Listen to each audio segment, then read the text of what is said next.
Hey, welcome back to another exciting episode of YOML. I'm still on vacation, but here I am with Chris. Today we want to see what history can teach us. So take it away, Chris. Yeah, this is a fun book, actually. Do you know who Will Durant is by any chance? I heard of him, but I don't know too much about him. I really didn't know much about him at all either until like this whole journey. I think this guy's like a really famous philosopher. He wrote this 12-part history of the world or something like that, almost encyclopedia with his wife, Ariel. It was kind of like their life's work. It was all about culture and civilization, mankind, and philosophy and commonality themes of humanity, looking at it from all different kinds of perspectives and examining humanity and why we do what we do throughout history, basically, is what their work was. This book that we're going to be talking about today is called The Lessons of History, which is a summary, condensed version of that larger work they did. It was pretty interesting. It was kind of a condensing of their life's work into a digestible, quick, easy format. I did this one as an audiobook. It was a unique audiobook because in between the book, they did interviews with Will and Ariel Durant, talking about some of the chapters and thoughts, and they went a little bit deeper on the thoughts and some thought-provoking questions. It was like when they were really later on in their life, you could just kind of tell from the audio of it was like they were really old voices, and they were on their kind of last legs, I think, on the journey. So it was an interesting perspective to kind of hear them reflecting back on all their work that they had done, as well as not just the actual book, but the questions in between it and kind of going a little deeper on certain topics and things like that. So it was a pretty interesting read. I would encourage anybody to check this one out. It didn't really have it wasn't like philosophical in terms of there was some theme or some point they were trying to get across. It was pretty agnostic and it was taking a broad view of humanity and themes of humanity that's been seen throughout time. So the reflection for the day is a quote from the book from Will Durant. He said, "I was so much smarter when I was younger. I was doing this one as an audiobook and they were doing these interviews in between chapters and the narrator was asking some questions of Will and Ariel Durant.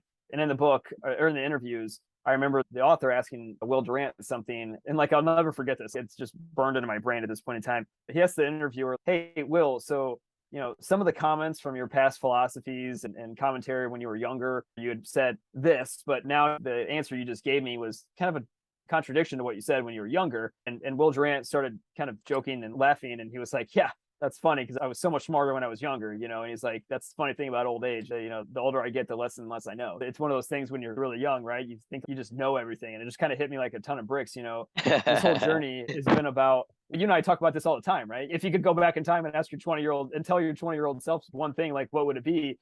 I mean, the truth is it's probably nothing because they don't listen. You probably didn't listen well back then. You got to understand this stuff for yourself. And you think you know everything. Sometimes it's fun when you're young and just have that one track mindset of I'm right. I got a pretty good feel on what this world's all about. And then, I know what my goals are. I'm going to go run headstrong at this stuff. And you look back on some of the shit that you said when you were younger and you're like, man, I didn't know anything. And now, as Will Durant was toward the latter half of his life, and he's looking back on his own life and he's laughing, saying I didn't know anything. And I know less than I did when I was 25 years old when I wrote that originally or something along those lines. Because it's true. I feel like the older that you get, the dumber you get in a good way. You and I talk about this all the time of we don't know anything. And that's one of my personal core values that we wrote into my own core values. And I know this is an important core value for Clubany. And we talk about it all the time of keeping that beginner's mind. Remember to humble yourself to say, you don't know anything. You maybe know 0.0001% of all the knowledge out there. And even that knowledge is, who even knows if that's right or not at this point in time? The universe is so complex, infinitely complex, and so many moving parts, you'll never understand it. Nobody will ever understand it. I don't care if you read every book in this world. I don't care if you use every supercomputer. It does not change anything. That we really just don't know anything. But to be fair, that does not mean that, to me personally, that's what makes life fun. If I knew everything, then what the hell would be the point of life? When you're younger, you feel like you know everything and life kind of sucks. And then you end up hitting this wall where you're like, well, shit, I didn't know everything, and you start to have your world rocked and you're like, that's when the fun, I think, kind of begins, So I guess, yeah, this book in a weird, ironic sort of fashion for me, because it wasn't even really a reflection about the book. It was about the audio commentary of Will Durant. But yeah, it's just funny. The older you get, the dumber you get, and that's a good thing. It should happen. I knew so much more when I was younger, and I think that's true. So anyway, I'd love to pause there, get your thoughts, and hear your take on this one. Yeah, for me, I agree. One of our core values is learning, right? And the reason why we learn is because we don't know anything. One of the, I guess the saying we say to each other is, "I don't know shit, you don't know shit, we don't know shit," right? Right. And essentially, that's the kind of vernacular that we use reminds me of when I was young. I know everything in my house, but I don't know anything beyond my house. I just don't know the boundary of the knowledge of possibility that's out Right. there. And then when I get older, I say, well, there's other people's house, and there's neighbors' house, and there's the communities, and there's the talking about the city, and then the state, and then the nations, and then the world, and then the galaxy, much bigger than that. So the more that you learn, the more you know there's more boundary. Just like you looking at when we were young, we only see a puddle, right? And we see Right. everything that is in the puddle. So, well, yeah, in the puddle, I see all there is to see. And then suddenly we know, hey, there's a bigger puddle out there. And then after a while, you see, well, there's rivers and there's lakes and now there's ocean. And you look at it and say, dang, it's so vast that I can't even see. So what I knew compared to the amount of information is out there, the percentage of what you think you knew, it gets smaller and smaller. So that Yeah. 0.001%, they keep adding the zero to in front, like the Right. 0.000, you keep adding the zero to that 0.001%. It keep growing and growing and growing. It's just Right. because your boundary keep expanding, but the amount of knowledge of information you gather is that can keep it up with the boundaries of the thing that you see from beyond the horizon. I mean, to the point where we can't even see beyond the horizon, right? Right. You look at the horizon and say, where does it end? Where does it stop? We It can't even doesn't. see. We can't even see where it stops. And The, so the you think the about universe is always expanding, or at least until it starts to contract. Yeah. so the thing is that's a key to like knowing, right? Then when you know more, the more you also know the boundaries.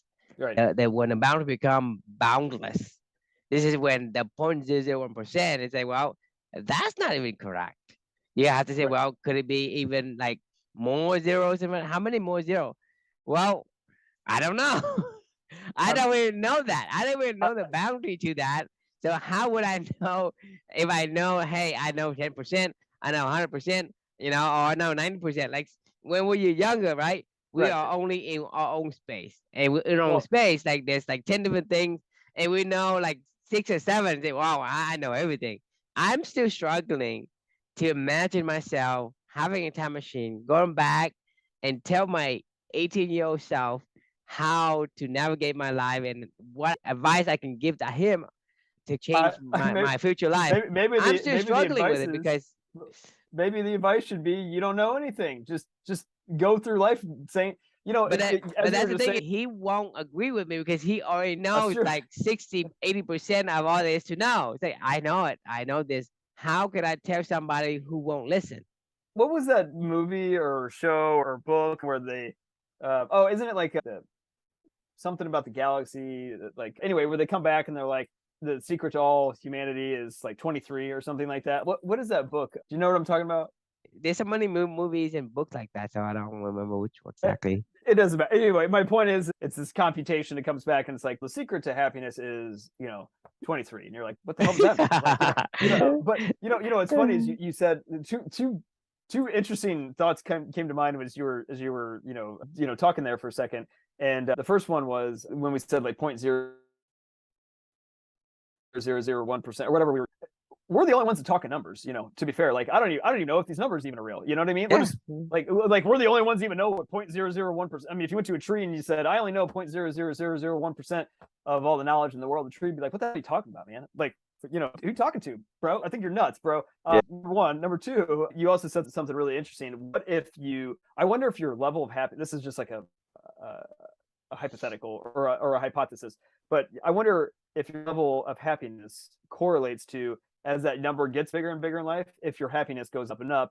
versus as that number shrinks, where you get closer to 1 or something like that, where you think you actually do know what's going on. I wonder if your happiness goes down and down and down. I guess my point of what I'm getting at is the further it gets, down the road of the unknowing path, I wonder if your happiness levels rise because you're engaged, you're exploring, you're curious, you're doing what humans do, you question, versus the opposite end of the direction where you feel like you know more and more and more. I'd be really curious to see what there would be like a happiness corollary to that spectrum, I guess, in general, because I have a weird feeling that the further you get, toward the Will Durant, where he's at the end of his life and he's looking back and he's like, well, I may have known a lot more then, but I was way less happy than I am now when I don't know shit. Does that make sense? Yeah, I think it would be interesting to know that kind of evidence, but I have a hypothesis though.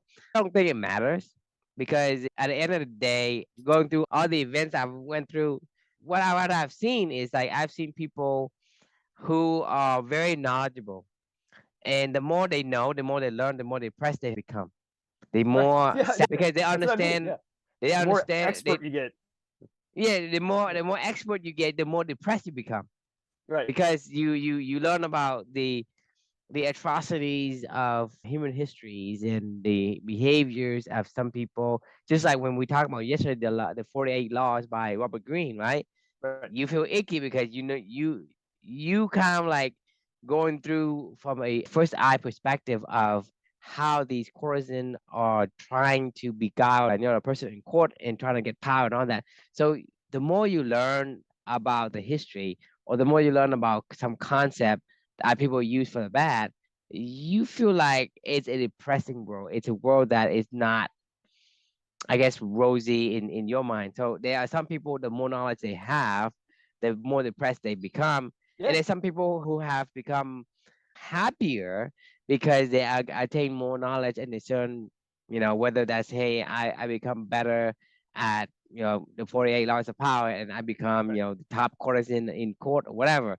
And so to me, in the same situation, some people are happier and some people are sad. And on the other flip side, when people are, if they have less knowledge, right? Sometimes they say ignorant and split because they don't know too much, so they don't really care, and they go live with, the kind of like, hey, whatever life happened, I go with the flow. And there are also people who get into a situation where they get taken advantage of just because they become a target of a scapegoat or whatever. Then Sure. the misfortune befalls on them because they aren't able to discern the plot of some people who are evil, or maybe they just happen to be the right frame, the right look, the right situation for them to take the fall for somebody else. So it may be by random, but still it creates this misery. So for me, it's like there are pros and cons, and there are both sides in terms of having more knowledge and having less knowledge. What I think is if you can attain the things that you need, meaning that the kind of genetic makeup that you are born with, going back to the same saying before, this is killing you, and I think I'm chopping this to death. But the beaver must dam, right? Because you're Right. born as a beaver. If you are a beaver because you're given that particular characteristics and personality, you are going to be happy if you get to dam. If you tell a beaver, hey, you get to go and burrow in the snow, right? You can burrow out the snow all you want. He said, well, I'm not happy. I don't care if I can Right. burrow all the snow I want. I want to build a dam. I want to swim because my fur is made to swim, and I'm whatever reason I'm compelled to swim. So if I get to swim, I get to do the things that whatever makes me that way fulfills that particular need. You become happier. That's a really interesting point. It makes me think about balance. Like knowing your purpose, like you're talking about with the beaver, right? Like knowing that 100% and really believing in that, that matters. And we're saying you don't know anything. Well, if you're going to know something, know your purpose, know your values, know what's really important to you so you can go do that stuff and have no ill thoughts, second thoughts about it. This is right. This feels right. Or no, you should know why you're doing what you're doing. If you have the why, the purpose, the mission, the values to support And this is where the something, happiness comes in. then yeah, but also is the balance of not knowing anything at the same time, right? So it's like this, it's balance, right? If you're going to be 100% committed on something in one area of your life, everything else in your life then should be, I don't know anything, and I'm willing to explore to maybe add on to this thing that I think I know really well, like, or the one thing that I know 100%, like this is what I'm on earth to do. You know what I mean? It's interesting. Yeah. You have to fulfill your calling. What I mean, quote unquote calling. Okay, I gotta quote things because I don't know if that even means much. Just Right. because I mean the word we use it may be mislabeled or being too cliche. It's your calling, whatever it is that you are made, right? Purpose, Your it's meaning, purpose, whatever. Yeah. right, meaning and purpose, and that's what I'm saying is going back to meaning. What is meaning and what is purpose? What is a what life purpose? Some people say no, no, nothing. Or some people say do this, or some people do that. To me, like for me is for me to be happy is for me to say my body and my mind doesn't doesn't tug on me, doesn't make me think about this and worry about my mind and be at ease. So it's a freedom for my mind, freedom for my body. Meaning what does that mean? Like so let's imagine that I am a sick person, right? Why am I miserable? It's because my legs keep telling me it hurts, or Right. my face keeps telling me it's bloated, or it's inflamed, right? My body is tugging on me. It won't let me rest. My Right. mind, same thing is when I'm stressed. Oh, I gotta make this deadline. I have to do this presentation. I have to agree with somebody that I don't agree with. That causes you. The mind is tugging at you. It's not letting you sleep. Not letting you have peace. So if your body say, okay, you are made this way, right? If you give your body what it wants, it's gonna let you be at peace, meaning that it's not going to tug on you. It's not going to make you worry. You don't run for train, and this is where you be at a happy state. And then the Right. thing is, you say, well, what if you do nothing? Well, you can't do nothing either because your body is going to say, well, you have to do what I want you to do, not because Right. you don't do anything. You can't. You lose it, you know? I mean, think about it. I mean, your body needs to have like some kind of a change, right? For Right. it to be active. People hate to be lonely, right? Yeah. You think Yeah. about the prisoners, right? You go into prison and you do something really, really bad. They put into isolation for whatever, 3 days, 5 days, a week, whatever, and you go out there and you're a changed person. You cannot be isolated. The same thing when you look at all the older generations when they like in the retirement age, they want company. They are, That's you all know, they want. it's all they want. Yeah. Exactly. Yeah. You think about it, because we as a human person made not to be in isolation. We're social. The body is gonna tug on you until you give it. Because like if you have a headache, for example, you can't just say, hey, headache to go away. You have to appease the headache to make it go Right. away. So your body is, like I say, the way that you are made is by some combinations of molecules and atoms that put together in a certain pattern makes you who you are. You are unique in history, in all of the human history. That means that even people that have existed and died before you don't even have the exact same copy of the gene that they do Right. among the million of years that we have existed so far. And so you are unique enough that because of that unique pattern, you need to have quote unquote a calling, whatever that calling is, whatever is missing, whatever that body is needing, whatever your body is needing to fulfill its Purpose. ease, like Yeah. yeah, exactly, quote unquote purpose. Because like I say, some of these words have been bastardized to death. When we I use it, know. Yeah.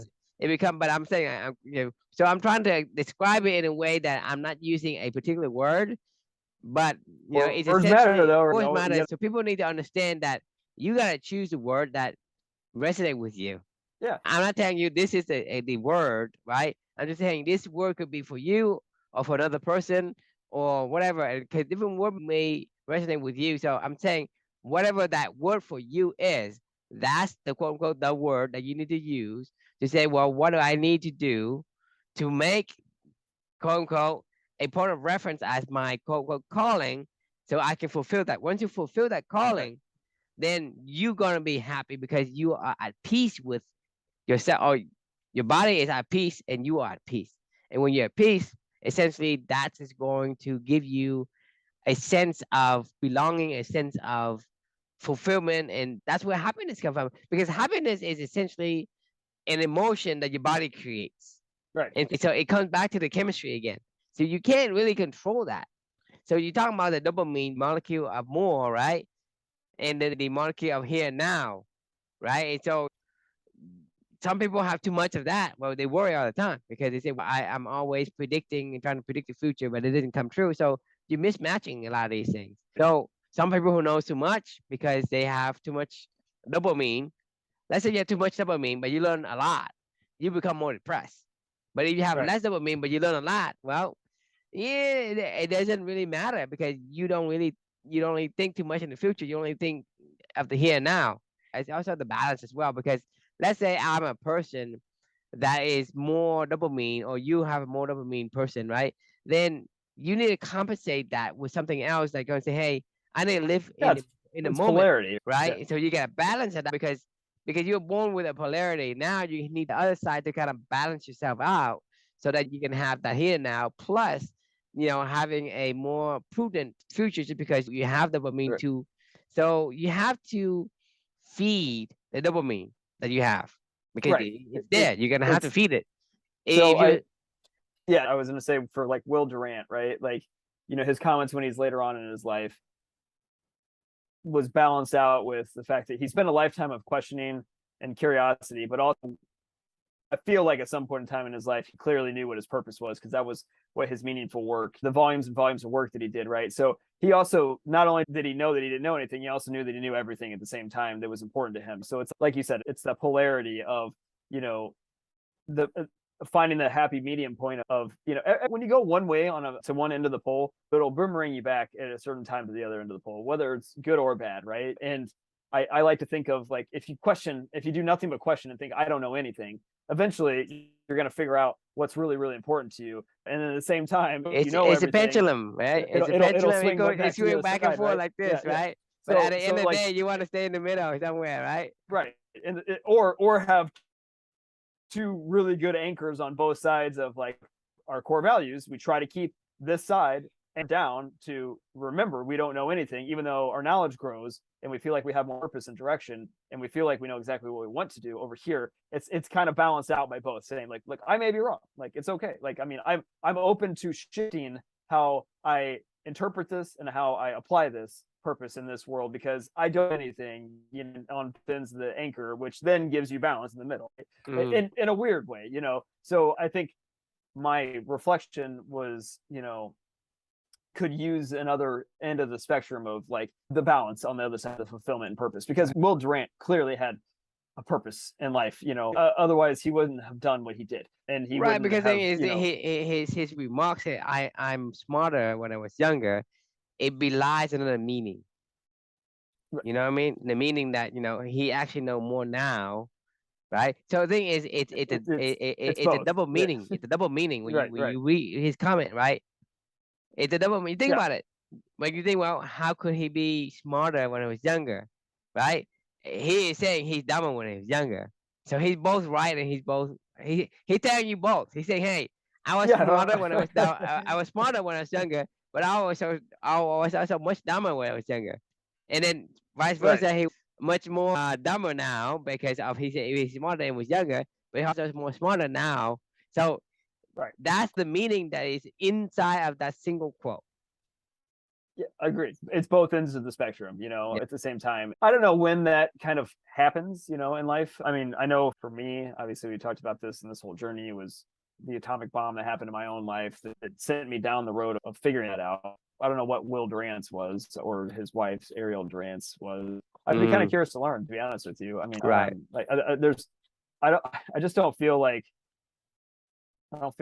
beavers become beavers for no reason. You know what I mean? Like it happened, something happened. Like for I mean, the beavers thing is, to you're born a beaver, right? You are going to end up oh, I'm talking about the running. first beaver. I'm talking about the first beavers. Like there was some reason why those first beavers. There was some catalyst that made those first beavers feel like they needed to dam something. I mean, yes, I understand like the lineage of a beaver of a beaver being a beaver down the road, but like some first beavers didn't have that purpose, like I don't know when that was happened they got and why it thrown into the happened. river, and for Right. whatever reason, forest fire or Maybe there whatever, was a drought. Yeah, maybe there was a drought and destroy they were their like, shit. family, and they had so much miserable and hardship, right? That behavior is what they pass on from generations to generations, and Right. they have to say, well, this is what my ancestors used to do.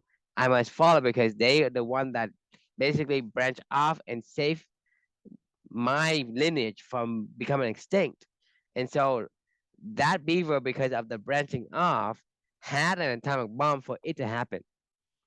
Do you think that evolution is slow, or do you think it's like a black swan event that catapults evolution to force its hand, like a beaver becoming a beaver? Do you think it was like this slow little really, iteration over time, or do you think it was like one big event that was like, guys, we got to do this, So or like what do you think? For me, evolution only happens when you have a drastic change. There are multiple drastic changes. So the lineage of all these trees that branches off, there was some kind of a big atomic bomb event that happened for it to branch off. Because if you don't, that lineage never changed. You think about it. If somebody Yeah, were why doing the would you? same Yeah. thing over and over and over again, why would it change? There's no need for it to change. The change for because the way that works is like in the evolution, right? In the evolutionary tree, the people who are in the majority, right? Say you have 10 beavers, exactly the same. They're all digging dirt, right? And then you have one beaver that is able to swim. So that Why evolutionary did that one beaver learn how to swim? His beavers, family got flooded or whatever, and he had to fucking figure it out. yeah. I guess to your point, like that one Go beaver that learned how to swim wasn't just by accident. Like it wasn't just, oh, I'm gonna go check out this exactly. But the thing, pond. it has to be that event that he becomes a swimmer. That's Right, one event. The other event is that he has to survive it because right, the other 9 beaver is going to take over the lineage because there's only one beaver that's off, right? That beaver who swim is going to die because the majority is going to force him to die because you right, don't belong. The thing is, the event that happens is that some event has to kill the other 9 because a flood, for example, a flood comes, the other 9 because they're digging holes, they can't survive.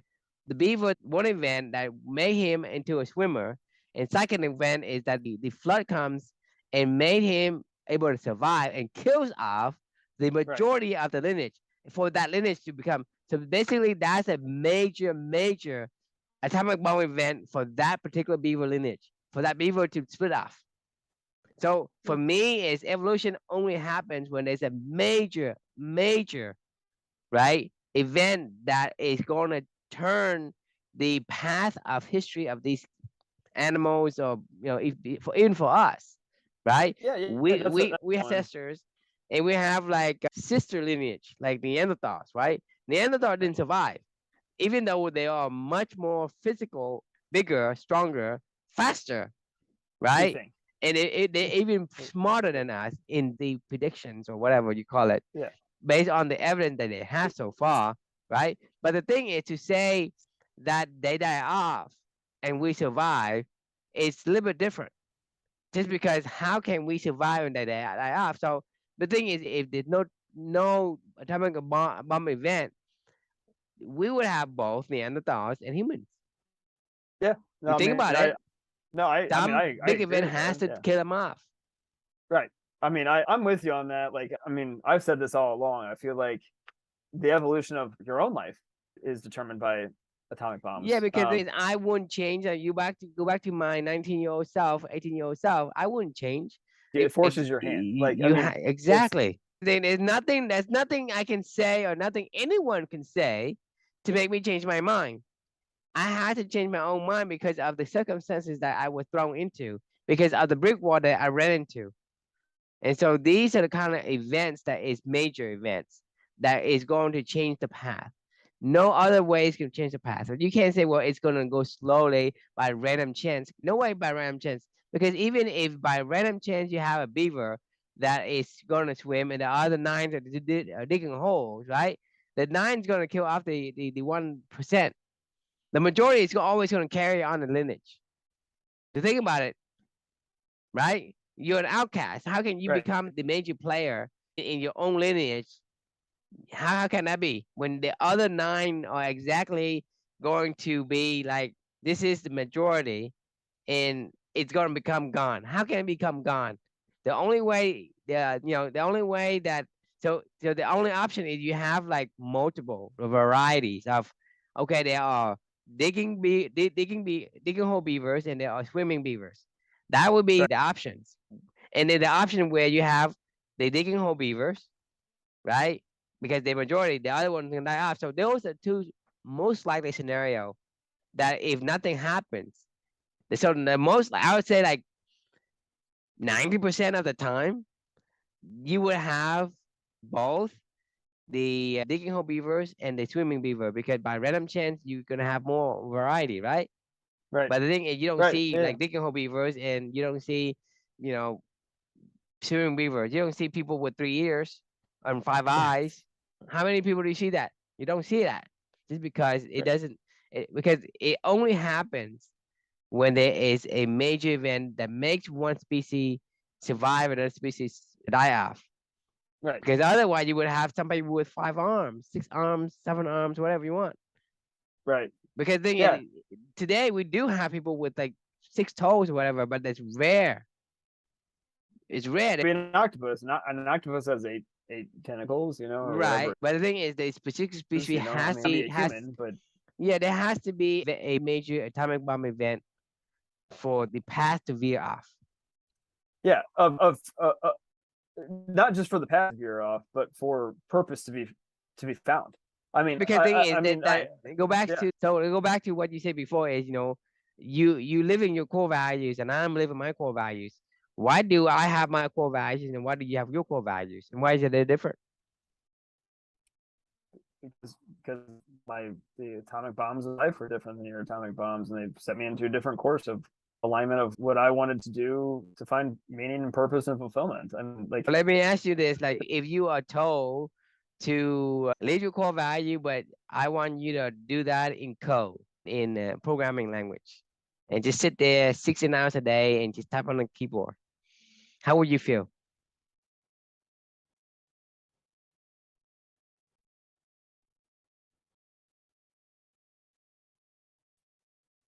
That you don't talk to anyone. what am I creating something? You're just creating a computer program. Yeah, It's just like we're talking about the packing use. app, right? The packing app, right? Sure, I could do that if it meant I got to live my core values through actions that then created meaningful work that others could consume, or but just view, you know, leverage. Then yeah, I'd be okay with that. But the thing is, why are you doing that though? Well, I'm doing it because I must. Like, no, I mean, you do that because your body tells like, you. yeah. Your body tells you you want to, because it makes your body No, feel. no, I must. I don't. You must exactly. That thing is, your body say, hey, you know, I gotta do something, right? I feel this way. Right.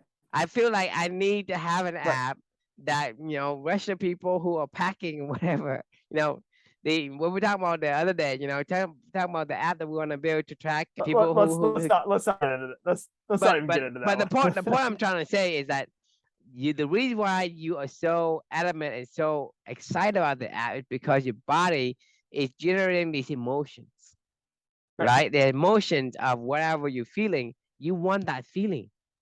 Yeah. Because you want that feeling, you want to do that to satisfy that feeling. And so that's what I'm saying is, you know, in order for you to be happy, you have to satisfy the feeling. And because different people is different things will generate different feelings for different people. So some people like the packing app, some people don't. If you fulfill your feeling, your body's feeling and your body's reactions to the stimuli, then you're gonna feel euphoria. You're gonna say, hey, this is great, this is happy, this is exciting. So glad I get to do this. And at the end of the day, happiness comes from adhering to the thing you're made for. A cheetah is gonna love running fast, right? A sloth is not gonna love running fast. A fish is gonna love to swim. An Arctic, like an Arctic fox or a. Hang on. Everything you're saying, I believe. But what if a fish gets thrown out of water, right? Like, I don't know how it happens, but he gets thrown out of water and then he figures out how to survive. He gets put into a world where he's like, I don't know anything. I thought I knew everything. I thought I knew how to swim. I thought I knew how to get food. I thought I knew all this stuff, and now I don't know shit, right? Like, and that's what the atomic bomb does to somebody is they go, I thought I knew it all, and now I know nothing, and I still know nothing, but I have to find a way forward to find something that I can get purpose and fulfillment out of, right? So everything you're saying, I agree with, except for what happens if all of that changes overnight, you know, like, and that's when the questioning, I thought I knew something when I was younger comes into play. Exactly. You know what I mean? So what I'm saying is, when your atomic bomb happens, how did you feel? Awful. I felt exactly. That's exactly. I felt like you don't want that feeling, but the worst thing I've ever felt. Forces you. It forces you to change. It gives you the opportunity to change. You either do nothing and die, or you keep moving and you find a new purpose. Right. You don't change, you die. Exactly. You have to change. The only other option is right. It forces you to change, right? You either change, you don't change, you die. You have to change. Yeah. If you don't, by definition, by default, you don't exist. And so Right. that's the thing is the atomic bomb is the most miserable thing that you wouldn't even wish it on your worst enemies. right. It I is would not is want a fish that would spend his life in water to get thrown out of the water and yeah, figure out. bomb does that, and it has to endure through the hardship, through the miserable of life, and to change into something that's different. And once he able to adapt to the changes, then his values, his core value changes, his purpose changes. But you never forget the atomic bomb either, and forget the feeling that you didn't know anything and you still don't know anything, Yeah, and that could so happen again tomorrow. if a fish jump out of water and learns how to live on land, he still has an affinity for water. Yeah, but what if he ends up having to learn how to fly? My point is, like, once you know that can happen, that always keeps that humility. I don't know anything. Yes, you may find a path forward in this new life, but you also know that you don't know anything. You know what I mean? It's That's this all. weird balance, polarity. That's always true. It's always true. Right. You don't know nothing. I don't know nothing. We don't know nothing, and that's always will be true. Yeah, I I mean, have never 100%. seen anyone has ever proven anything. We have always been able to disprove something, and you can even disprove something that is quote accepted to be true, like accepted to be true because hey, based on the evidence, it is most probable that it's true, but it's not 100% true. But at the same Right. time, later on, like Einstein, he break one of Newton's law because Newton's law had been accepted as a law. And Right. so the thing is, it can be disproven. And so the notion that we don't know anything is always will be true in the past Right. and in the future. There's no way you're gonna know because you talking about fish throwing out of water, learn how to swim. Well, it's something new, and then you But gotta you figure can't out how live. to. You can't. But you can't live life always not knowing anything either. You have to find that purpose in whatever life you're given, whether you chose it or not. Most of the time you don't, but you still have to find that purpose and believe that purpose 100%. That's taken away from you. That you can't control that, and always be humble and know. But like, somebody can take away my purpose from me today. I don't know how, I don't know why, I don't know where, I don't know when, but I know that it can't happen. Like, and that doesn't mean that I can't still have purpose again after that. I just know that, like, it can happen. I mean, yeah, I Yeah. mean, exactly. I mean, I agree with you what you said, but come back to what I'm trying to paint a picture. It's like you are a beaver in a river, and you are building a dam, and suddenly the river's still there, the weather's still nice. You're looking for an ice lake. Why would you look for an ice lake? There's no need for you to look for an ice lake. You Unless you get thrown don't into it. look until the weather freezes, right? The weather changes and freezes, Right. and all of the river turns to ice. And then okay, I have an ice, I Right. have no more river. Then this is where you change yourself, right? So you have to adapt. But Right. at the end of the day, is we have the ability to adapt, and that's one of the superpower that humans have is we are able to adapt to anything. And adapting meaning you have to learn, and learning is part of our DNA, part of the items and the patterns that made us who we are. So we are inheriting that part. And the second thing is, in order for us to feel like we are, we have to do the things that we think that we're made to do, whatever that calling is, to fulfill that. And so it's not to say, hey, I do everything that my calling does. It's like, okay, how do I maximize it? That's something that I don't know, and I'm going to try to Right. experiment. And I'm going to touch a stove, and it's going to be hot, and I'm going to yank my hand out, and I'm not going to put my hand back into the stove Right. again.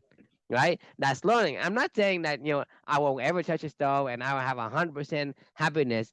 That's not going to work, and that's not going to be realistic.